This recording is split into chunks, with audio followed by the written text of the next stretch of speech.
اعوذ باللہ السمیع العلیم العظیم الحفیظ بوجہ الکریم وسلطانہ القدیم من الرجس الخبیث المخبث الشیطان اللعین الرجیم وقبیلہ ونفخہ ونفسہ وہمزہ بسم اللہ الرحمن الرحیم۔ تمام نبیوں کے سردار حضرت محمد صلی اللہ علیہ وآلہ وسلم اور تمام مذاہب کے سردار دین اسلام کے پیروکاروں، سلام علیکم، طبتم، برکتیں اور رحمتیں ہوں آپ پر۔ حاضر رحمت من ربی۔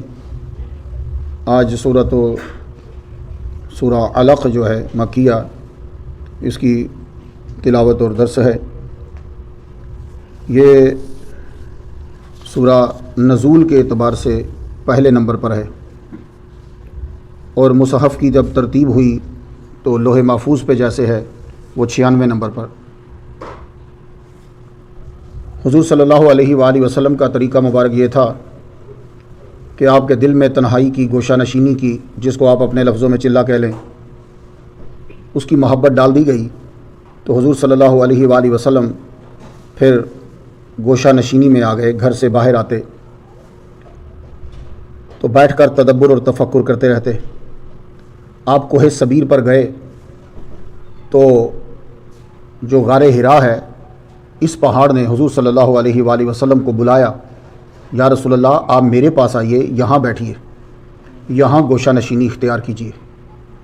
تو یہ یاد رکھیے گا، پہاڑ حضور صلی اللہ علیہ وآلہ وسلم کو جانتے ہیں۔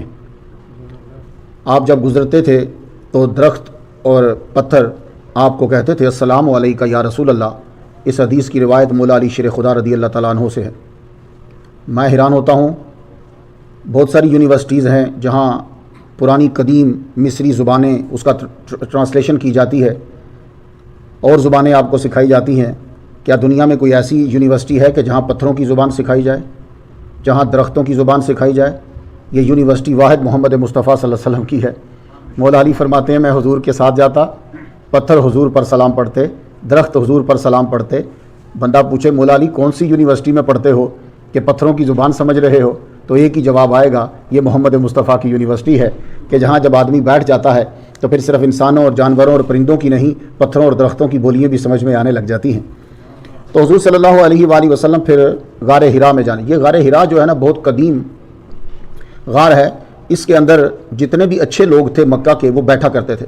ایون کہ حضور صلی اللہ علیہ وسلم کے دادا حضرت عبد المطلب جو ہیں، وہ بھی اس کے اندر آ کر تدبر اور تفکر کے لیے بیٹھتے تھے۔ گوشہ نشینی تنہائی بڑا اہم ہوتا ہے۔ جب آپ کو کوئی عہدہ مل جائے، خواہ آپ کسی باس بن گئے ہیں کہیں کے، گھر شادی آپ کی ہو چکی ہے، یا فیملی کے آپ بڑے ممبر ہیں، یا کوئی ادارہ چلا رہے ہو، تو یہ سب غور سے سن لو۔ آپ کے لیے پھر تہجد ضروری ہے۔ وہ تہجد میں جب آپ بیٹھو گے تو جو آپ کی مشکلات ہوتی ہیں، جو پرابلمز ہوتی ہیں نا، وہ حل ہو جاتی ہیں اس کے اندر۔ وہ ایک ایسی زبردست یونیورسٹی ہے۔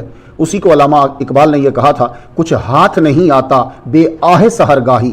جب تک تم صبح تہجد میں اٹھو گے نہیں، تمہارے ہاتھ کچھ نہیں آئے گا۔ کہاں یونیورسٹیز وہی ہیں، کتابیں وہی ہیں، بلکہ کتابیں اب آسان ہو گئی ہیں۔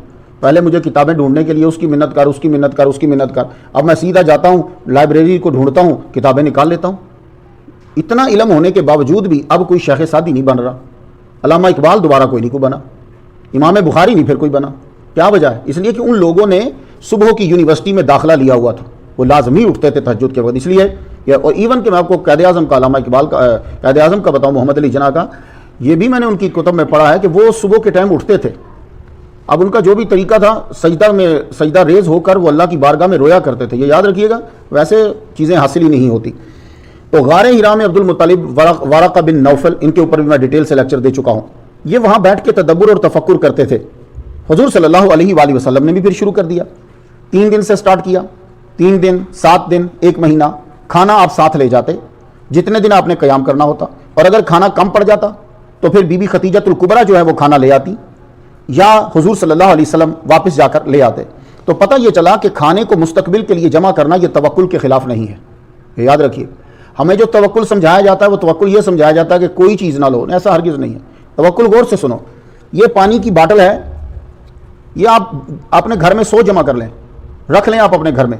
اب توکل کیا ہے کہ آپ کے ذہن میں یہ ہونا چاہیے کہ یہ مجھے نیسلے نہیں دے گا، دے گا تو صرف اللہ دے گا۔ یہ ہے توکل، کہ آپ کے ذہن میں یہ ہونا چاہیے کہ میرے پاس جو کچھ ہے، یہ جو مجھے ملا ہے وہ ذریعہ تو ہو سکتا ہے، وہ خالق نہیں ہو سکتا۔ بس یہ جب آپ کا پکا ہو گیا تو یہ توکل ہے۔ تو اب حضور 3-3 4-4 دن کا، ایون کہ 1 مہینے کا بھی، تو وہ ستو ہوتے تھے، زیتون ہوتا تھا۔ یہ چیزیں خراب نہیں ہوتی ہیں، یاد رکھیے گا۔ باقی آپ کوئی سبزی لے کر جائیں گے، ایون کہ گوشت لے کر جائیں گے، وہ بھی خراب ہو جائے گا، اسے سمیل آنے لگ جاتی۔ اب حضور صلی اللہ علیہ وسلم کی 40 سال عمر مکمل ہو گئی، لوگوں کو منوا لیا رب نے ٹکا کے کہ 40 سال تک اعلان نبوت نہیں کروایا، حالانکہ ہمارے حضور پیدائشی تخلیق بھی آپ کی صدقے ہوئی ہے، لیکن آپ بولے نہیں ہو، کیوں؟ تاکہ ان سارے لوگوں کے ذہنوں میں بیٹھ جائے کہ یہ ہستی ہے کیا. سب کو زبانی یاد ہو گئے صرف 2 نام، یہ صادق ہے، یہ امین ہے، یہ صادق ہے، یہ امین ہے، یہ سچا ہے، یہ امانت دار ہے، یہ نہ بات میں جھوٹ بولتا ہے نہ یہ چیز میں رکھنے میں جھوٹ بولتا ہے، جیسی چیز دو ویسی ہی لٹاتا ہے اور جیسی بات ہو ویسی ہی بتلاتا ہے. 2 لفظ صادق اور امین. لیکن 40 سال کے بعد لوگ کہنے لگے کہ تم جھوٹے ہو، تو یہ جھوٹ ان کے اوپر پڑا کہ 40 سال تک تو تم کہتے رہے کہ اس سے بڑھ کے سچا کوئی نہیں ہے، جب اس نے کہا کہ خدا ایک ہے تو کہتے ہو کہ تم جھوٹے ہو، تو خود جھوٹے ہو گئے نبی کو جھوٹا کہہ کر. تو 40 سال میں 17 رمضان المبارک آ گیا. 17 رمضان المبارک جب آیا، دیکھو رمضان المبارک اس لیے ہم اس میں روزے رکھتے ہیں، میں آپ کو بتا چکا تھا کہ رمضان میں روزے کیوں رکھتے ہیں، کسی اور مہینے میں رکھیں، یہ ریزنز میں نے آپ کو بتائی. 17 رمضان المبارک ہو گیا، سرکار غار ہرا میں جلوہ فرما ہے، جبریل علیہ السلام اپنی صورت میں ظاہر ہوئے. جبریل علیہ السلام جس صورت میں چاہیں ظاہر ہو سکتے ہیں. فرشتے کی ڈیفینیشن کیا ہے؟ اگر آپ کو پوچھے کہ اس کی ڈیفینیشن کیا ہے تو جسم نوری یتشکل باشکال مختلفہ، یہ ایک نوری جسم ہوتا ہے جو کوئی بھی شکل اختیار کر لیتا ہے. جبریل علیہ السلام کبھی اپنے 600 پروں کے ساتھ ظاہر ہوتے، یہ ان کی اصلی شکل ہے. کبھی وہ ایک عام بدوی کی شکل میں ظاہر ہو جاتے، کبھی وہ خاص ایک حسین خوبصورت صحابی تھے داہیہ قلبی، ان کی شکل میں حضور کے پاس آ جاتے. تو وہ شکل کو اختیار کر اس وقت پہلی بار جب آئے تو اپنی شکل میں آئے. سرکار صلی اللہ علیہ وآلہ وسلم ان کو دیکھ کر خوف زدہ ہو گئے. اب اور میرے پاس کوئی لفظ نہیں ہے، تو وہ ایک کیفیت ہوتی ہے، وہ آپ پر طاری ہو گئی. یہ آپ کے قریب آئے، آ کے کہنے لگے اقرا، پڑھیے. حضور نے فرمایا ما انا بقارئ، میں پڑھنے والا نہیں ہوں. انہوں نے کہا اقرا پڑھیے، اقرا پڑھیے. آپ آگے سے کہتے ہیں ما انا بقارئ، میں پڑھنے والا نہیں ہوں. اب اس کی بہت ساری تفسیریں ہیں، مجھے اس میں نہیں جانا، مجھے آپ کو صرف سمجھانا ہے آج کے درس میں. سنو، جبریل کیا کہہ رہے ہیں؟ پڑھیے. حضور کیا کہہ رہے ہیں؟ میں پڑھنے والا نہیں ہوں. تعجب ہے بھائی. اب میرے پاس یہ اس وقت سارے بچے بیٹھے ہیں جتنے ہیں، یہ سب جب پہلی بار آئے تھے، یہ عزیر، زیان، مصطفیٰ، احمد، یہ سب آئے تھے تو یہ پڑھے ہوئے نہیں تھے. تو میں نے کہا بیٹے ریڈ الف، انہوں نے پڑھا الف. تو اب ان کے اندر ایبلٹی تھی، یہ پڑھ سکتے تھے تو میں نے کہا پڑھو. اگر یہ گنگے ہوتے تو میں نہ کہتا. تو حالانکہ انہوں نے یہ آئے ہیں تو اس کا مطلب ہے کہ میرا ان کو کہنا کہ پڑھو یہ اس بات پہ دال ہے کہ یہ پڑھ سکتے ہیں. تو حضور تو ہیں ہی فصیح و بلیغ، اور 40 سال آپ کی عمر ہے. جبریل کہہ رہے ہیں پڑھو، وہ کہہ رہے ہیں کہ میں پڑھنے والا نہیں ہوں. اس کا کیا مطلب ہوا؟ بس یہ سمجھ میں آیا. اس سے بہت سے لوگوں نے بڑی چیزیں نکالی، لیکن ھذا رحمت میرا بھی سنیے. انہوں نے جبریل علیہ السلام کو پہلی بات تو یہ کہ پہچانا کیسے کہ یہ فرشتہ ہے. تو سنیے، علامہ عینی نے ایک جواب دیا ہے. علامہ عینی رحمۃ اللہ علیہ فرماتے ہیں کہ جس طرح نبی کے سچا ہونے کے لیے وہ اپنے صدق کے لیے معجزہ پیش کرتا ہے تو لوگ جان جاتے ہیں یہ نبی ہے، اسی طرح فرشتہ جو ہوتا ہے وہ بھی ایسا ہی کوئی ثبوت پیش کرتا ہے جس سے ظاہر ہوتا ہے کہ یہ فرشتہ ہے، شیطان نہیں ہے. لیکن میرے استاد فرماتے ہیں علامہ غلام رسول سعیدی رحمۃ اللہ علیہ، شیخ الحدیث جامع نمیہ کراچی، دنیا سے تشریف لے گئے، شیخ القرآن والحدیث، آپ فرماتے ہیں، اور وہ جواب مجھے اچھا لگا ہے یہ والا. وہ کہتے ہیں کہ سنو، اصل بات یہ ہے کہ جس طرح عام انسان کے اندر، انسان اور حیوان میں اچھے اور برے میں فرق کرنے کی ایک صفت ہوتی ہے، وہ جان لیتا ہے کہ یہ اچھا ہے، یہ برا ہے، یہ انسان ہے، یہ حیوان ہے. اسی طرح نبی کے اندر بھی ایک خاص صفت ہوتی ہے، وہ پہچان لیتا ہے یہ فرشتہ ہے یا یہ شیطان ہے. یہ کیونکہ انبیاء کے اندر کچھ خاص قسم کی صفات ہوتی ہیں. وہ اپنے کان کے علاوہ بھی سن لیتا ہے، آپ نہیں سن سکتے. نبی اپنے بازو سے سن لیتا ہے، نبی اپنی باڈی سے سن لیتا ہے، آپ نہیں سن سکتے. یہ اس کے اندر خاص صفت ہے. تو اسی طرح فرشتے میں اور شیطان میں فرق کرنے کی نبی میں خاص صفت ہوتی ہے. تو جبریل علیہ السلام جب بولتے ہیں اقرا پڑھیے، تو آپ فرماتے ہیں ما انا بقارئ، میں پڑھتا نہیں ہوں. انہوں نے کہا اقرا پڑھیے. آپ نے پھر کہا ما انا بقارئ، میں کیسے پڑھوں؟ اب میرے ترجمے ذرا سننا، میں جو ترجمے کر رہا ہوں، میں کیسے پڑھوں. اب اصل میں یہ گفتگو اتنی گہری ہے کہ وہ طلبہ جو علماء بنے وہ سمجھ جائیں گے. آپ کو سمجھاؤں گا تو بہت گہرا جانا پڑے گا. دوسری بار ما انا بقارئ کا ترجمہ کیا؟ میں کیسے پڑھوں. پھر کہا اقرا، کہا میں کیا پڑھوں. اب یہ نہیں ہے کہ نبی پڑھ سکتا نہیں ہے. اب نبی نے جو کہا کہ میں نہیں پڑھتا، میں پڑھنے والا نہیں ہوں، وہ بات اصل میں یہ تھی جو آج تجھے بتانے لگا ہوں. اور یاد کر لیجئے گا، جواہر سے مرصع ریشم پہ لکھا ہوا قرآن کی یہ آیات لے کر جب جبریل علیہ السلام آئے، حضور کو کہا پڑھیے، تو آپ نے فرمایا میں امی ہوں، میں نے آج تک کوئی کتاب نہیں پڑھی، بتا میں کتاب کیسے پڑھوں؟ حضور امی ہیں، اللہ تعالیٰ نے حضور کو کوئی کتاب پڑھنا، میں ابھی یہ مصطفیٰ ہے، احمد ہے، ان کو اردو کی کتاب دیتا ہوں، کہتا ہوں پڑھ، وہ کہے گا میں نہیں پڑھ سکتا، مجھے انگلش کی کتاب دے میں پڑھوں گا۔ تو جو کتاب پڑھنا جانتا ہو پہلے سے وہ وہی کتاب پڑھے گا۔ محمد مصطفیٰ امی ہیں، آپ نے 40 سال تک کسی کتاب کو نہیں پڑھا، رب تعالیٰ قرآن میں یہ کہتا ہے کہ وہ نہیں پڑھے ہوئے پہلے کتاب کو کیوں؟ اگر حضور ہمارے کتاب پڑھنا جانتے تو جب کوئی قرآن پڑھتا تو کہتا یہ محمد مصطفیٰ پرانی قدیم کتابوں کو پڑھنے کے بعد خلاصہ بنا کے تمہیں سنا رہے ہیں، تو رب نے کہا میرا محمد کسی کتاب کو نہیں پڑھتا۔ تو وہی بات آپ نے جبریل علیہ السلام سے یہ کہی، مانا بقارئ، میں کیسے کتاب پڑھوں، میں امی ہوں، میں کتاب نہیں پڑھتا۔ تو جبریل علیہ السلام نے پھر آپ کو سینے سے لگا کے بھینچا، زور لگایا، زور جب لگایا تو کہا اقرا، اپنے لیے نہیں پڑھو، بسم ربک الذی خلق، جس رب نے تخلیق کیا ہے اس رب کے نام کا واسطہ ہے، آپ پڑھیے، آپ کے پڑھنے سے ان کے لیے سنت بن جائے گا۔ تو اقرا بسم ربک، اپنے رب کے نام کے وسیلے سے، رب کے نام کی مدد سے، وہ رب الذی خلق جس نے پیدا کیا ہے، پڑھیے۔ اب محمد مصطفیٰ صلی اللہ علیہ وآلہ وسلم اسے پڑھنے لگ گئے، وہ پڑھاتے گئے، بولتے گئے، آپ پڑھتے گئے۔ خلق الانسان من علق، کون خالق؟ وہ خالق کہ جس نے انسان کو علق جمے ہوئے خون سے پیدا کیا ہے۔ تو یاد رکھیے تخلیق کے ساتھ تعلیم بڑی ضروری ہے۔ جو قوم علم حاصل نہیں کرتی وہ قوم تباہ ہو جاتی ہے۔ علم حاصل کرنا بڑا ضروری ہے۔ تعجب کی بات ہے کہ 90%، 99% جو ہے وہ تناسب علم کا دوسروں کا بڑھ رہا ہے، مسلمانوں کا کم ہو رہا ہے، جبکہ مسلمانوں کی پہلی وحی ہے پڑھو۔ تو چاہیے تھا کہ دنیا میں سب سے زیادہ علم ان کے پاس ہوتا، تو جب تک یہ اقرا پہ عمل کرتے رہے علم انہی کے پاس تھا۔ آپ نے ابن بطوطہ کو تو سنا ہوگا، انڈیا والے اسے بہتر سمجھتے، وہ انڈیا میں جب آیا تھا، یہاں انڈیا میں مراکش سے چل کر، تو یہ لوگ جب عربی آتے تھے تو انڈیا والے ان کو سر آنکھوں پہ بٹھاتے تھے۔ کیوں؟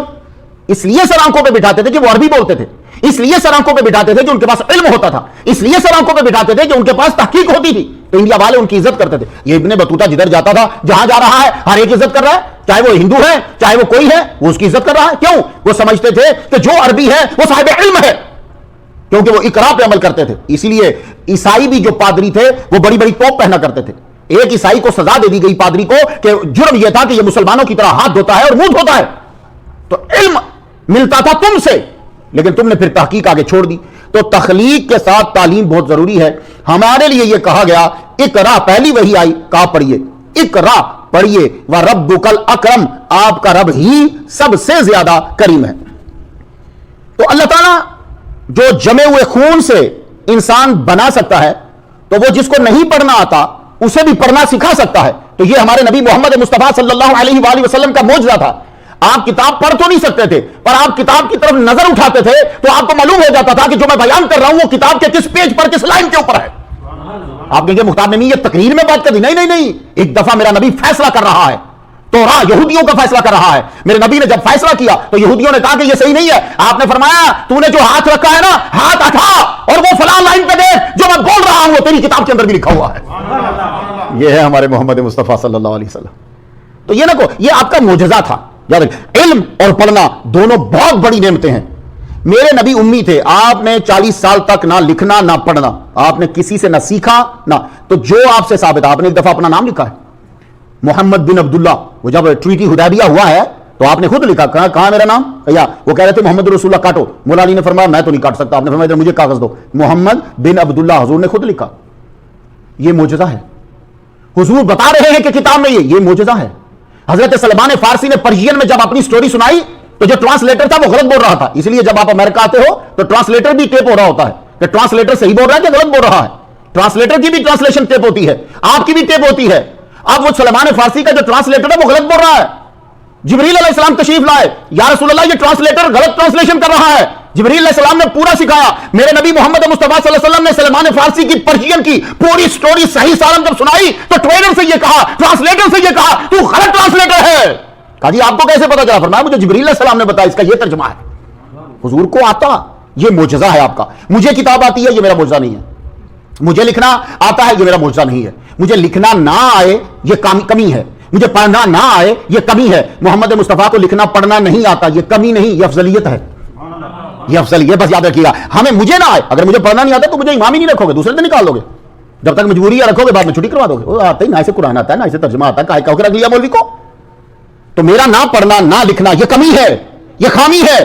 نبی کا نہ پڑھنا نہ لکھنا یہ خامی نہیں ہے, یہ آپ کی افضلیت ہے. کیوں؟ جس نے کبھی کوئی کتاب نہیں پڑھی, جس نے کبھی لکھنا نہیں سیکھا, وہ محمد مصطفیٰ صلی اللہ علیہ وآلہ وسلم آپ کو وہ کتاب دے گئے ہیں کہ آج کوئی بھی اس پر عمل کرے. ہدی للناس ہے, عیسائی عمل کرے, یہودی عمل کرے, سکھ عمل کرے, ہندو عمل کرے, کوئی بھی عمل کرے, اس کی دنیا تو ٹھیک ہو جائے گی. لیکن یہ قرآن رحمت للمومنین ہے, رحمت صرف مومنین کے لیے ہے. تو علامہ الذی علم بالقلم, وہ اللہ تعالیٰ کہ جس نے سکھایا قلم کے ذریعے سے. دیکھ لیں علم کی کتنی اہمیت ہے, اور یہ پہلی وحی ہے, سکھایا قلم کے ذریعے سے. یہ قلم اتنی امپورٹنٹ ہے, سب سے پہلے قلم اللہ نے پیدا کی. اسے کہا لکھ, قلم کانپ گئی, کیا لکھوں مالک. بڑے عرصے تک اس کی دہشت ہی ختم نہیں ہوئی. لفظ مالک جو پہلے ہے جو آگے ہے, لکھ. قلم نے لکھا. تو سب سے پہلے قلم اللہ نے بنایا, اس کے بعد قلم آدم علیہ السلام نے بنایا. جب آپ زمین پہ تشریف لائے آپ بھی لکھتے تھے. آدم علیہ السلام کو وہ زبانیں آتی تھی ساری, تبھی تو آپ کو آتی ہیں, اور آپ کی زبانیں آپس میں ملتی جلتی ہیں. انگلش میں آپ ارتھ کہتے ہو, عربی میں آپ ارد کہتے ہو. یہ مدر کا لفظ جہاں مرضی لے جو, سیم مادر, مدر, موم, ملتا جلتا ہے. باپ کو ساری زبانیں آتی تھی. تو آپ لکھتے تھے مٹی کے اوپر, پھر مٹی کو سکاتے تھے, پھر اس کے اوپر لکھا ہوا نظر آتا تھا. اس کے بعد ادریس علیہ السلام نے لکھا. کاغذ پہ سب سے پہلے کس نے لکھا؟ حضرت یوسف علیہ السلام نے لکھا. تب ٹیکنالوجی بڑی ترقی کر چکی تھی, ایجپٹ کے اندر آپ تھے. تو سب سے پہلے یوسف علیہ السلام نے کاغذ پہ لکھا, لیکن قلم میرے رب نے بنایا. اور قلم اتنا امپورٹنٹ ہے کہ رب تعالیٰ نے قرآن مجید میں فرمایا نون والقلم, دوات کی قسم ہے اور پین کی قسم ہے. تو جب وہ قسم اٹھا رہا ہو تو پھر یہ بڑا امپورٹنٹ ہوتا ہے. تو قلم امپورٹنٹ ہے. قرآن مجید یہ قلم سے ہی لکھا گیا. حضور سکھاتے تھے قلم کو ایسے گھڑو. ابو بکر صدیق رضی اللہ تعالیٰ عنہ کو پتا تھا کس سے روشنائی بنتی ہے, جس کو ہم صحیح کہہ دیتے ہیں, کس سے روشنائی بنتی ہے. وہ حضرت بلال کو پتے لا کے دیتے تھے. پتے جو ہے ان کو رگڑا جاتا تھا, پھر ان کو پانی میں بھگویا جاتا تھا, پھر آپ قلم بنا کے دیتے تھے, پھر اس کا کٹ لگانا سکھاتے تھے, پھر وہ لکھتے تھے شاعری, صحابہ کو سکھایا جاتا تھا. محمد مصطفیٰ صلی اللہ علیہ وسلم جب تقریر فرماتے تھے تو حضرت عبداللہ بن عمر یہ لکھا کرتے تھے. کسی نے کہا مت لکھا کرو, آپ نے لکھنا چھوڑ دیا.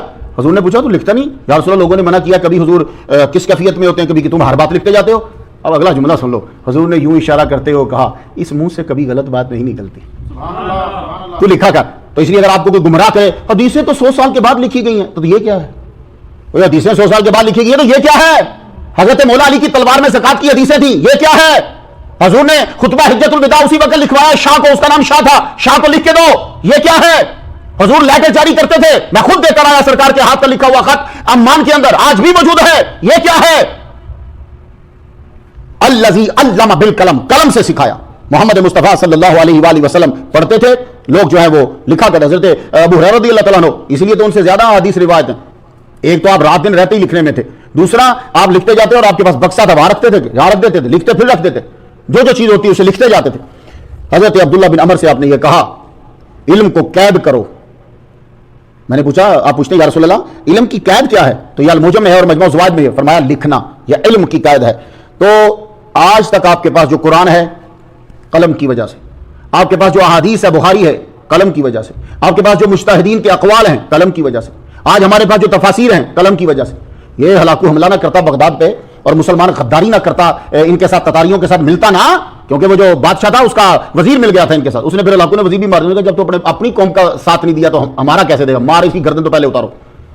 تو وہ اگر یہ تباہ نہ کرتا, جاہل خبیث تھا, وہ علم کا قدردان نہیں تھا, آج آپ دیکھتے کہ علم کتنا پوری دنیا میں پھیلتا, کتنی عرصے تک دریاس کا پانی جو ہے اس کا رنگ ہی چینج رہا. ساری کتابیں, ہمارا سرمایہ تھا ہی.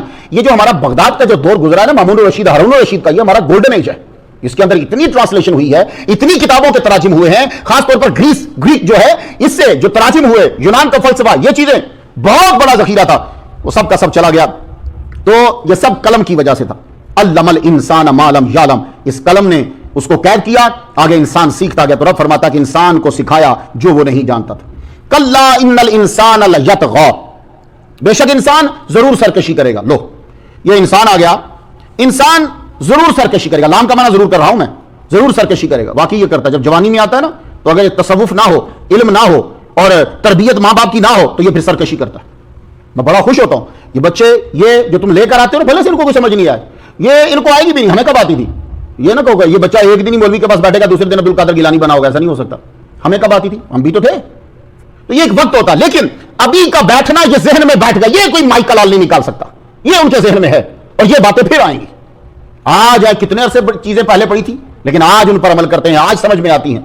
تو انسان سرکشی کرے گا، پھر اس کو بچاتا کون ہے؟ اس کا ایمان، رب اور اس کے مصطفیٰ کی نظر کرم یہ بچاتی ہے، اس کو تربیت بچاتی ہے، ماں باپ کی جو تربیت ہے وہ حیا پیدا کرتی ہے، تو سرکشی کرتا ہے، کرے گا، لیکن اسے کچھ چیزیں یہاں ذکر کس کا ہے؟ یہاں ذکر ہے ابو جہل کا۔ حضور ابو جہل سے بڑے پریشان تھے اور یہ حضور کو بڑا ہی تنگ کرتا تھا۔ اللہ نے فرمایا ہاں ہاں بے شک انسان یہ سرکشی کرے گا۔ ابو جہل کے بارے میں پکا ہو گیا۔ اب رہا اس تک نا، وجہ یہ کہ اس نے اپنے آپ کو بے نیاز، اپنے آپ کو غنی سمجھا ہے۔ چند قبیلے اس کو پیسے دیتے ہیں، چند لوگ اس کے پاس بیٹھتے ہیں اور یہ پیسے مالدار ہو گیا ہے، سمجھتا ہے میری پکڑ نہیں ہوگی، اس لیے سرکشی کر رہا ہے۔ محمد مصطفیٰ آپ کو تسلیم نہیں کر رہا، کوئی بات نہیں، کرنے دو، کتنی کر لے گا سرکشی؟ ان الی ربک الرجا، بے شک یہ پلٹے گا تیرے رب کی طرف، اس کا لوٹنا تیرے رب کی۔ پھر ہم اس سے پوچھیں گے، تو جب یہ پلٹے گا پھر اس کے پاس کوئی جگہ ہی کوئی نہیں، اور یہی سے پوچھا جائے گا، پھر یہ نکلے کہاں نکلتا ہے۔ اگلا جملہ ذرا سن لیجیے، لیکن اس سے پہلے مجھے آپ کو بات کچھ بتانی پڑے گی، تب آپ کو وہ آیات سمجھ میں آئیں گی۔ حضور صلی اللہ علیہ وآلہ وسلم نماز پڑھتے تھے۔ آپ نماز کی فرضیت سے پہلے بھی نماز پڑھتے تھے۔ نمازیں تو فرض ہوئی نا معراج کی رات، آپ اس سے پہلے بھی پڑھتے تھے۔ حضرت جبریل علیہ السلام تشریف لائے تو آپ بی بی خدیجہ کو فوراً لے کر گئے، انہوں نے جہاں پر مار کے پانی نکالا تھا وہاں سے وضو کیا تھا، لے کر جلدی جلدی آؤ اسے وضو کرو، وضو کیا، پھر ساتھ ملا کے نمازیں پڑھائیں 2 رکعت۔ ابو جہل کو بڑا غصہ چڑھتا تھا، یہ نماز کیوں پڑھتا ہے؟ مجمع میں بیٹھا ہوا تھا، سارے بدتمیز گرد تھے اس کے، کہنے لگا اب یہ نماز پڑھے گا نا تو میں تمہارے سامنے قسم اٹھاتا ہوں، میں کیا کروں گا، میں اس کی گردن کو دبوچ کے نعوذ باللہ نیچے گھسیٹوں گا، پکڑ کے یوں یوں۔ ایک دن کیا ہوا، حضور نماز پڑھ رہے تھے، کسی نے کہا وہ محمد نماز پڑھ رہے ہیں، ابو جہل دوڑتا ہوا گیا، بس جتنا یہ جاوید بھائی ہیں اور یہاں میں ہوں اتنے فاصلے پہ کھڑا ہے کہ منہ پھیر کر بھاگا پیچھے، جب مڑا تو وحشت، چہرہ رنگ اڑا ہوا، پوچھا تجھے کیا ہوا؟ تو کہا تھا کہ میں نعوذ باللہ محمد کا سر پکڑ کے گردن پکڑ کے میں گھسیٹوں گا۔ کہنے لگا میں جو ہی قریب پہنچا میں نے ان کے اور اپنے درمیان خندق دیکھی جو آگ سے بھری پڑی تھی، اور عجیب شکل کے پرندے تھے، اگر میں آگے بڑھتا تو مجھے نوچ لیتے، میں بھاگا۔ آپ ذرا جملہ سنیے، حضور صلی اللہ علیہ وآلہ وسلم نے فرمایا اگر وہ میرے قریب آتا تو فرشتے اس کے جوڑ توڑ کے رکھ دیتے، الگ الگ عضو اس کا کر دیتے، یہ میرے قریب نہیں آیا۔ اب آپ کو یاد سمجھ میں آئے گی، ارائیت الذی ینہا، کیا آپ نے اس کو دیکھا جو منع کرتا ہے؟ عبدن اذا صلی، ہمارے بندے کو جب وہ نماز پڑھے۔ تو یہ ابو جہل محمد مصطفیٰ صلی اللہ علیہ وسلم کو روکنا چاہتا، حالانکہ چاہیے یہ تھا ارائیت ان کان علی الہدی، آپ بتائیں اگر وہ منع کرنے والا ہدایت پہ ہوتا، او امر بالتقوی، اللہ سے ڈرنے کا حکم دیتا، ارائیت ان کذب وتولی، مگر ہوا کیا؟ یہ استفہام تعجیب ہے، حق کی اگر وہ تکذیب کرے اور پیٹ پھیرے پھر کیا ہے؟ اس کو ایسا نہیں کرنا چاہیے۔ بے علم یعلم بان اللہ یرا، کیا اس نے جانا نہیں کہ اللہ تعالیٰ اسے جو ہے وہ دیکھ رہا ہے؟ اللہ اکبر جل شانہ، کلا لئن لم ینتہی، بے شک اگر وہ باز نہ آیا، ینتہی باز نہ آیا، لنصفعن، گھسیٹیں گے، بالناصیہ، پیشانی سے پکڑ کر گھسیٹیں گے، یہ ناصیہ پیشانی کو کہتے ہیں، یہاں گھسیٹیں گے اسے، پکڑ کر کھینچیں گے، ناصیتن یہ پیشانی، کاذبتن جھوٹی، خاطئتن خطا کار۔ آدمی جب جھوٹ بولتا ہے یا فراڈ لگاتا ہے تو وہ برین کے اس حصے سے لگاتا ہے، اور یہ ابو جہل یہاں کے بال بڑے سجا کے رکھتا تھا، اس لیے ہمارے ابا کہتے تھے بال آگے نہیں ڈالو پیچھے رکھو، ہمارے استاد بھی کہتے تھے بالوں کو پیچھے کرو، صدر یوں بال ہونے چاہیے، آگے ماتھے پہ مت پھینکو۔ تو یہ جہاں یہاں بڑی خوشبو لگا کے بڑے سجا کے رکھتا تھا، تو کہا ہم اس کی پیشانی سے پکڑ کر اسے کھینچیں گے۔ اب ذرا جملہ یہاں سن لو تاکہ تمہیں یہ آیات سمجھ آ جائے، بات کیا ہے۔ محمد مصطفیٰ صلی اللہ علیہ وآلہ وسلم نے ایک دن سورہ رحمان نازل ہوئی تو آپ نے فرمایا کون ہے جو جا کے سورہ رحمان کافروں کے مجمع میں پڑھے؟ سورہ رحمان پوری پڑھے کافروں کے مجمع میں جا کے۔ اور یہ کافر جمع کیا ہوتے تھے؟ یہ خانہ کعبہ کے ساتھ جمع ہوتے، اس لیے خانہ کعبہ میں کسی کا قبضہ ہونا ایمان کی علامت نہیں ہے۔ خانہ کعبہ کے ہاں یہ سارا سردار یہ سب وہاں بیٹھتے۔ آپ نے فرمایا صحابہ سے کہا کون ہے جو سورہ رحمان پوری جا کر خانہ کعبہ میں ان کے مجمع میں پڑھے؟ کوئی بھی کھڑا نہیں ہوا، عبداللہ بن مسعود ہوئے۔ عبداللہ بن مسعود بڑے کمزور پتلے سے تھے، چھوٹے تھے، کمزور۔ آپ کھڑے ہوئے، حضور نے فرمایا کون ہے کہ جو سورہ رحمان جا کے پوری پڑھے؟ کوئی نہیں کھڑا ہوا، پھر عبداللہ بن مسعود کھڑے ہوئے۔ آپ نے فرمایا کون ہے اب جو جا کے سورہ رحمان پوری پڑھے؟ پھر عبداللہ بن مسعود کھڑے ہوئے، وہ بڑے کمزور نہیں سنا تو۔ جب 3 بار وہی کھڑے ہوئے تو آپ نے فرمایا جاؤ جا کے پڑھو۔ عبداللہ بن مسعود گئے، وہاں کھڑے ہو کے سورہ رحمان پڑھی۔ ابو جہل نے کھڑے ہو کے جو تماچا مارا، کان پھٹ گیا، کان پھٹ گیا، کان پھٹا۔ آپ روتے ہوئے، آنکھوں سے آنسو جاری، آپ کی عمر بھی چھوٹی تھی اور ویسے بھی بڑے کمزور تھے، روتے ہوئے آئے تو آگے جبریل علیہ السلام حضور کے پاس بیٹھے ہوئے ہنس رہے تھے، مسکرا رہے تھے۔ حضور صلی اللہ علیہ وسلم نے فرمایا جبریل یہ کوئی مسکرانے والی بات ہے کہ ان کا کان پھٹ گیا اور آپ مسکرا رہے ہیں؟ عرض کی جبریل علیہ السلام عرض کریں یا رسول اللہ میں اس لیے نہیں مسکرا رہا، میں اگلے کے لیے مسکرا رہا ہوں، ویٹ کرو ذرا بدر کا موقع آ لینے دو۔ بس یہ کہہ کے بات تو ختم ہوگی، بدر آ گئی۔ بدر میں لڑائی ہوئی، ابو جہل کو مار دیا، اب اللہ نے مروایا بھی بچوں سے۔ حضور صلی اللہ علیہ وسلم نے پھر عبداللہ ابن مسعود کو بلایا، کہا عبداللہ ابن مسعود جا، جو تجھے آخری سانس لیتا ہوا نظر آئے جا کے مار دے۔ عبداللہ ابن مسعود گئے، ابو جہل آخری سانس لے رہا تھا، اتنے کمزور تھے کہ حالانکہ وہ لیٹا ہوا ہے اور آخری سانس لے رہا ہے پھر بھی ڈرے، انہوں نے سب سے پہلے تیر مارا اس کے سینے میں، پھر اس کے سینے کے اوپر چڑھ گیا۔ عبداللہ ابن مسعود اوپر چڑھے تو ابو جہل آخری سانس تک کیا لگا، وہ پہچان گیا، اے بکریاں چرانے والے، اس نے لڑکے کا جو لفظ آپ استعمال کرتے ہیں وہ بولا، تم میرے ابو جہل کے سینے پہ چڑھ گیا ہے، اچھا یہ لے پکڑ میری تلوار سے ذرا لمبی کر کے میری گردن کاٹ دے، اور جا کے اپنے صاحب کو کہہ دینا، جملے سنو ذرا اس بدبخت کے، اپنے صاحب کو جا کے کہہ دینا کہ میں مرتے وقت بھی تیرے سے راضی نہیں ہوں، غصہ ابھی بھی تیرے لیے بھرا ہوا ہے۔ تو محمد مصطفیٰ نے فرمایا میرا فرعون موسیٰ کے فرعون سے زیادہ سخت تھا، اس نے تو پھر مرتے ہوئے کہہ دیا تھا کہ میں ایمان لایا، یہ تو مرتے ہوئے بھی ایمان نہیں لا رہا۔ لو جی انہوں نے تلوار مار کے گردن کاٹ دی، گردن کاٹ کے سر اٹھانے لگے، سر نہیں اٹھ رہا، اتنے کمزور۔ عبداللہ ابن مسعود سے سر ہی نہیں اٹھ رہا، انہوں نے پھر کیا کیا، کان میں کی موری میں ڈالی رسی ڈال کے گھسیٹ کے لا رہے، سر نیچے، لنصفام بالناسیہ، لنصفام بالناسیہ، ہم کھینچیں گے اس کی پیشانی۔ نبی نے بھیجا ہی اس کو کہ جو سر اٹھا ہی نہیں سکتا، کیونکہ کتوں کو اٹھایا نہیں جاتا، کتوں کو مر جائے تو گھسیٹا جاتا ہے۔ ابو جہل محمد مصطفیٰ صلی اللہ علیہ وآلہ وسلم کی گستاخی کرتا ہے، گھسیٹ کے لے کر آئے، اللہ اکبر جل شانہ۔ تو آپ سے سن لیجئے، یہ یہاں کے لیے بھی ہو گیا، قیامت کے لیے بھی ایسا ہی ہوگا، یہ جو جھوٹے اور کذاب ہیں ان کو یہاں سے پکڑا جائے گا، یہاں سے پکڑ کے ان کو گھسیٹا جائے گا۔ اب اس آیت میں سجدہ بھی ہے، آخر میں سجدہ کر لیجئے گا، آج آپ کو 2 سجدے مل گئے۔ فَلْيَدْعُ نَادِيَهُ، پھر کہا جائے گا بلا، اسے چاہیے کہ اپنے نادیہ مجلس کو کہتے ہیں، لیکن یہاں اس سے مراد ہوگا جو مجلس میں اس کے ساتھ بیٹھتے تھے، فَلْيَدْعُ نَادِيَهُ، اپنے ہم مجلس مددگاروں کو بلا، سَنَدْعُ الزَّبَانِيَّ، ہم فرشتوں کو بلائیں گے، زبانیہ جو فرشتے مقرر ہیں دوزخ کے اوپر ان کو بلائیں گے، آؤ اس کو گھسیٹتے ہوئے دوزخ کے اندر لے جاؤ۔ اللہ، ہاں ہرگز نہیں، لا تطیعوا، اے محمد مصطفیٰ آپ نے اس کی اطاعت نہیں کرنی، پیچھے نہیں چلنا، کوئی بات نہ مانے اس کی، واسجد واقترب، سجدہ کریے اور رب کے قریب ہو جائیے۔ تو مسلمانوں آج کا خلاصہ ایک یہ ہے اور ایک اوپر والا ہے، ایک تو تعلیم حاصل کرتے جاؤ مرتے دم تک، کوئی عمر کی قید نہیں ہے، آخری اگر تم رب کے قریب ہونا چاہتے ہو تو آج تمہیں اس سورہ کے اندر جو پہلی وحی ہے اس سورہ کے اینڈ پر پتہ چل گیا کہ رب کے قریب ہونے کا طریقہ کیا ہے۔ محمد مصطفیٰ صلی اللہ علیہ وسلم فرماتے ہیں اس وقت آدمی رب کے بہت قریب ہوتا ہے جب وہ سجدے میں ہوتا ہے۔ تو ایک دفعہ اللہ اکبر کی آواز لگا دے، پھر سجدے میں سر رکھ دیجیے، اللہ اکبر، آپ سجدہ کر لیجئے، میں بعد میں کر لوں گا۔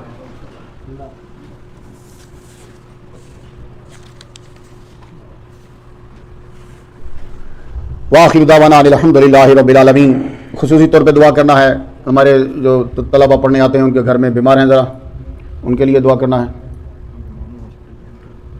ہمارے عرفان بھائی ان کے ماموں ہاسپٹل میں ہیں، ان کے لیے، عزیر کے ماموں، آپ کے ماموں وہ ہاسپٹل میں، ان کے لیے دعا کرنا ہے۔ اور ہمارے کچھ دوست احباب گھروں میں بیمار ہیں، سب کے لیے، خاص طور پہ انڈیا کے لیے دعا کیجیے۔ مسلمان جو ہیں بڑی ناگفتہ حالت میں اور بڑھتا جا رہا ہے، یا اللہ پاک ہر بیماری ہر وائرس کو تو روک سکتا ہے، مالک مسلمانوں کی حفاظت فرما، آمین۔ اللہم صلی علی سیدنا محمد و آباء محمد و آل محمد و اصحاب محمد وبارک وسلم۔ یا رب لک الحمد کما ینبغی لجلال وجہک وعظیم سلطانک یا ارحم الراحمین۔ ہماری آج کی حاضری اپنی بارگاہ میں قبول فرما۔ پروردگار عالم جن لوگوں نے بیٹھ کے قرآن مجید کو سنا ہے، یا اللہ تعالیٰ سب لوگوں کے علم میں اضافہ فرما دے مالک۔ اللہم رب زدنی علما، اللہم رب زدنی علما، اللہم رب زدنی علما۔ یا اللہ مسلمانوں کو قرآن اور حدیث کی اور اصل علم حاصل کرنے کی توفیق عطا فرما۔ یا اللہ تعالیٰ جس سے روزگار چلے وہ بھی علم ان کو عطا فرما، جن کے بچے پڑھ رہے ہیں کامیابی عطا فرما مالک۔ یا اللہ جن کے بچے پڑھ چکے ہیں، یا اللہ تعالیٰ روزگار حلال عطا فرما مالک۔ یا اللہ سب کے رزق میں صحت میں برکت عطا فرما۔ جن جن لوگوں نے دعا کے لیے کہا ہے، یا اللہ تعالیٰ سب کی دعائیں اپنی بارگاہ میں قبول فرما لے۔ یا اللہ تعالیٰ جس کا روزہ قبول کیا اس کے صدقے سے ہمارے قبول فرما، اور یا اللہ تعالیٰ جس کے بھی تراویح قبول کی ہیں، یا اللہ اس کے صدقے سے ہماری قبول فرما۔ یا اللہ یہ معصوم بچے اپنے ماں باپ کے ساتھ آتے ہیں، یا اللہ تعالیٰ ان کا مستقبل روشن فرما دے مالک۔ ان بچوں کو ہر قسم کی وبا سے وائرس سے محفوظ فرما مالک۔ یا اللہ جو بیویاں افطاری بناتی ہیں سحری بناتی ہیں، یا اللہ تعالیٰ ان کو بھی صحت و تندرستی کے ساتھ طویل زندگی عطا فرما مالک۔ یا اللہ پاک جن کی بچیاں جوان ہیں ایک سبب پیدا فرما، اور جن کی بچیاں دنیا سے چلی گئی ہیں یا اللہ ان پر رحمت نازل فرما، اور جو بچے ہیں یا اللہ تعالیٰ ان کا یا اللہ خیال رکھنے کی توفیق عطا فرما، اور خیال رکھنے کی جو طاقت ہے وہ بھی عطا فرما مالک۔ اور یا اللہ سب کی بچیوں اور بچوں کی خوشیاں دیکھنا نصیب فرما مالک۔ یا اللہ تعالیٰ سب پہ اپنا خاص کرم فرما دے مالک، جن کی شادیاں ہو چکی ہیں ان کے گھروں میں رحمت نازل فرما۔ یا اللہ تعالیٰ اس ادارے میں جو کام کرتے ہیں جو خدمت کرتے ہیں، یا اللہ سب کی سعی اپنی بارگاہ میں قبول فرما لے۔ آج کے دن جو لایا غوث پاک عبد القادر گیلانی رحمہ اللہ کے سال ثواب کے لیے، یا اللہ تعالیٰ جو لایا تقسیم کیا کھایا سب کی سعی اپنی بارگاہ میں قبول فرما لے مالک۔ یا اللہ پاک دین اسلام کی تبلیغ کے لیے روحانی جسمانی مالی علمی امنی طاقتوں میں اور بگنا اضافہ فرما۔ وصلی اللہ تعالی علی خیر خلقہ ونور عرشہ سیدنا مولانا محمد و آلہ و صحبہ اجمعین۔